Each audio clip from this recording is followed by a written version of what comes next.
Most of the men that I work with are stuck. And it's not necessarily because the mission is so hard. It's because we end up lugging around our past failures and reliving them time and time again. They wait for perfect clarity before taking a move. That's not you. It's just what I see. That's a trap. If I wait for 100% of the information, I'm late. That's what I learned as a military leader. My name is Brian Muka, former Navy bomb technician, special operations lieutenant. And this is what I see in the men that I work with. Man, I would do anything to have clarity. What if I told you that clarity was a consequence? A consequence of taking bold action, failing faster than other people, learning from that and putting it back in. So clarity isn't a requirement. And the second part of this, the thing that really blew my mind, is listening to Carl Jung. Talk about individuation. What is my unique gift to share with the world? No one else could do that. In fact, nature invested a lot of energy for me to share my authentic self, highest self, sing my highest song for the world. Not just me, it's you too, right? And so I can't have clarity until I learn how to forgive myself. So that's what we're going to do today. I did this wrong for a long time. I beat myself up for getting fired from what I thought was my dream job. I practiced marriage, running out of money, right? And man, I beat myself up. So if somebody as talented, as smart as I am, surely I would have figured it out. Can you relate to that? Clarity is not a requirement to move forward. In fact, if I feel uncomfortable, good, I'm being stretched. Never been to this part of the map before. So yeah, of course it feels odd. Just think of Lewis and Clark. Like they mapped North America. There was no map. There was no cell phone. There was no internet even. And they were excited to do it. To boldly charge at the unknown. That's all the uncertainty feeling is. Venturing out into the unknown. And the unknown, the darkness is, well, that's where all the discoveries and miracles are. So clarity is not a requirement. Clarity is a reward. I'm going to punch into that unknown North America and I'm going to find what works for me, what my unique prescription is. So the game is permission to fail. Failure does not mean failure. I failed this experiment. Great. That means I learned something, right? It doesn't mean failure. If it doesn't go, it's not like school. If I get the wrong answer, good. That's what they taught me. That's what my logic told me. But what did my heart direct me to? What's my gut feeling telling me to do? And I promise, you trust the gut a lot more, these experiments are going to go better and faster.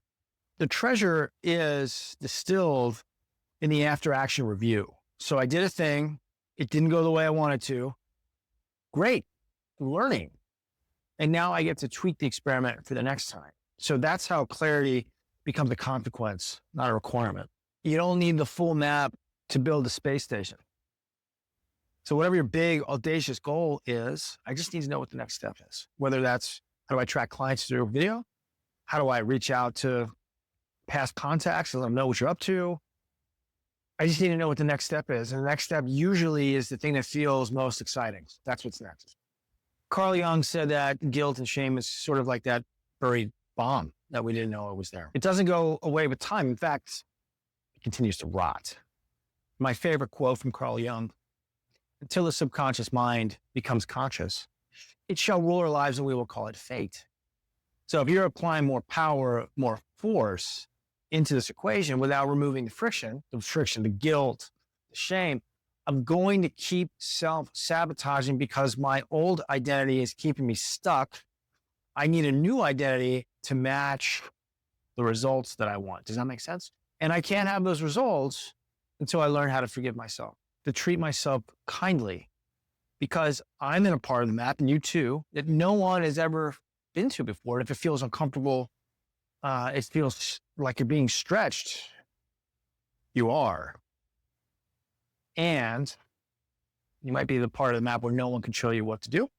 I can show you what not to do, man. I carried guilt and shame for decades of my life.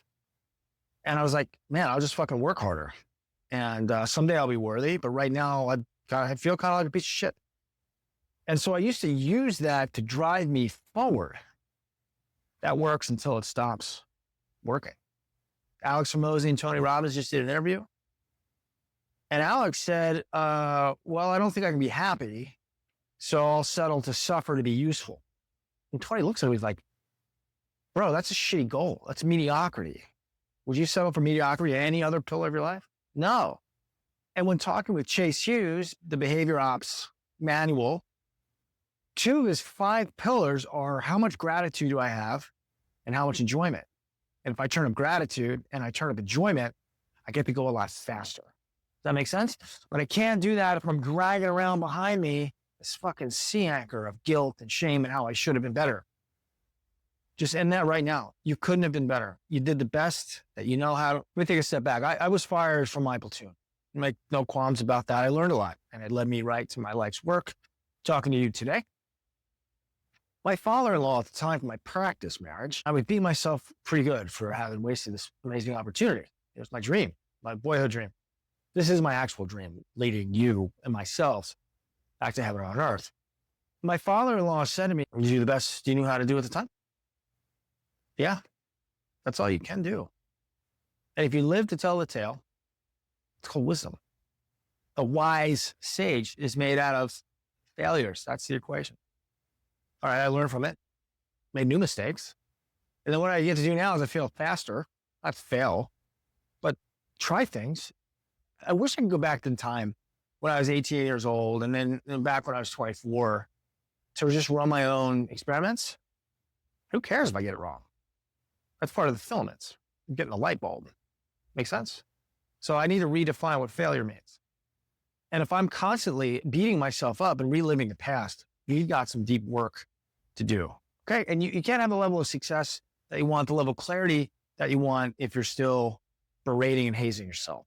The payoff is your next breakthrough. So stick with me to the end. One of the things that I use was the whole prayer. I'm sorry. Please forgive me. I love you. I really love you. Thank you. That's directed at myself. So the next time you get an opportunity, look yourself in the mirror and start to forgive yourself. That's the way to do it.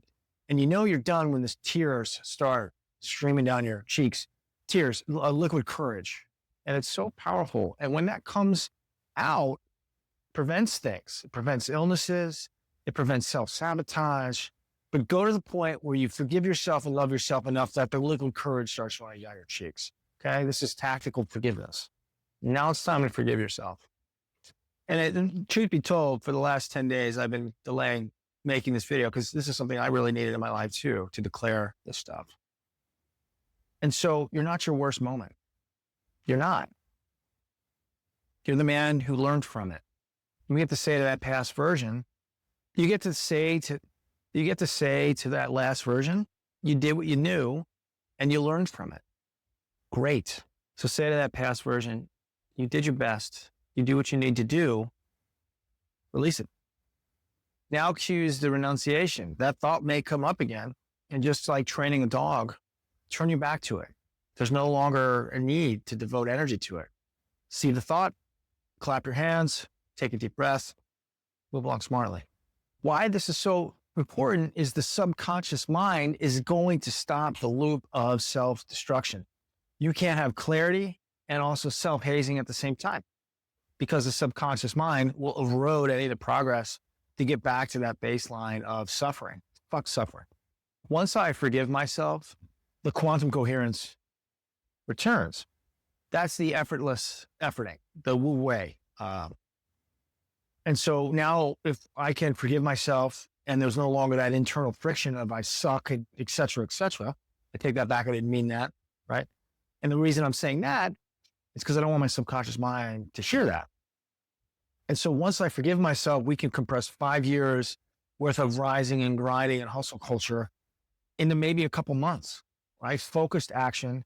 There's no break. So we get to just focus on gas pedal moving forward. Your mind has programs that are running rent-free in the background. And in these thought patterns, if they make me small, they're either based on fear or an error thought. And then once those rise to the surface, so you might notice when you're hungry, angry, lonely, tired, or dehydrated, halted, you may notice that shitty self-talk comes up. And when the shitty self-talk comes up, that's actually what's been hot in hibernation, hijacking the system below your level of consciousness. This is that Carl Jung until the subconscious becomes conscious. And so that will self-destruct me until I look at it and I don't feel great that I've been entertaining this particular thing. I see you, I release you, and it's no longer valid. Or if it's a fear, I look at the fear and then I make it worse. And like, that's ridiculous. And remember, anything I say out loud is 60 times more powerful than anything I can think. This is not a top-down approach. In those moments, sitting with the discomfort of like, I failed, not a failure, or like the shittiness. And again, I come back to the polyvagal tuning. I did another video about that. There's a 3-minute reset, posture, breath, tap the chest, and we get to reset the nervous system to send a pulse that's 1,000% stronger than anything I can think up, as opposed to thought coming down. That's the secret. And that combined with the Ho'oponopono, I'm sorry, please forgive me, I love you, I really love you, thank you, continue that until the tears, and then it's released. You may yawn, you may sneeze, you may fart, get rid of that stuck energy that doesn't need to be in your nervous system anymore. This is what I'm asking you to do. This is the quantum mechanics meets your warrior, and there's a lot of benefit in that. So when you diffuse the guilt, when you see it, like it's in your chest or however you physically feel that. Okay, great. I'm sparring with my enemy now. It's guilt or shame. We know what the response is. It's that 3-minute reset to that.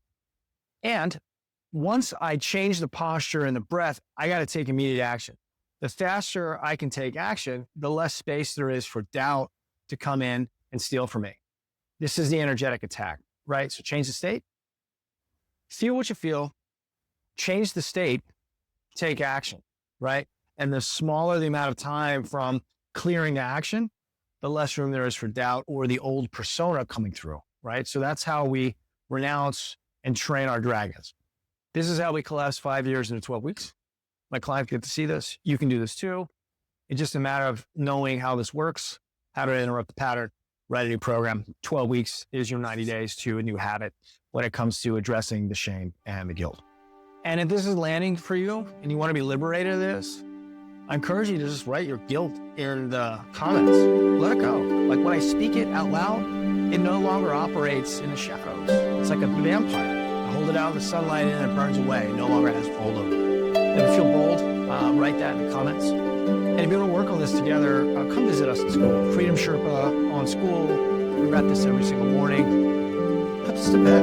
We need to carry it. We work on this every weekday. It's time for you to be your full self. The world needs you, actually. These leaders just like you.